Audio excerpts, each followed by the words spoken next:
Sebab 9 bulan sudah saya sakit jantung. Oh, okey. 3 blok.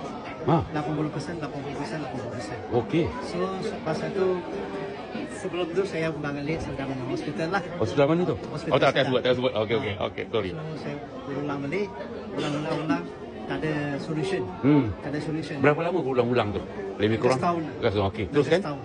So, saya pun selalu macam tu, saya pun tak suka. Pasal periodasi kita sudah makin lama makin kurang. Ya, betul. Pasal sakit kan. So, saya pun fikir, apa solution yang ada. So, saya pun kebetulan saya telefon kawan.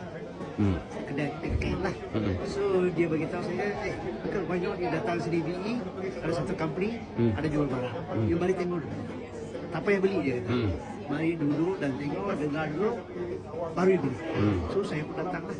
Saya pun datang, dia introduce Norapen, socks, baju dengan sirup. Oh, okey. Mula-mula. Saya cakap kepada dia, kenapa you introduce ini barang?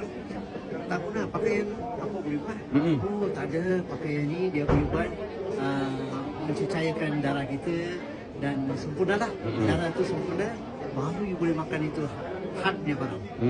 Itu macam saya pun okey lah. Okay. Saya pun terima, lepas tu saya beli konsum, saya makan tu.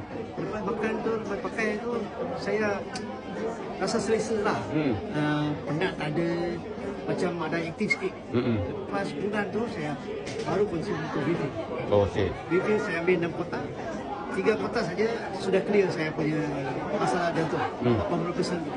Kebetulan masa tu saya kena pergi hospital. Saya lepas tu dia kata, Uncle, tak perlu operation. Sudah okey. Sudah sembuh dia kata. Saya cakap, doktor, cakap betul-betul.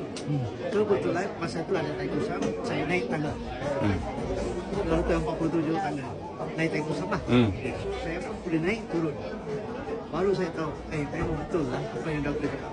So, lepas tu saya fikir, why not? Kita pun tak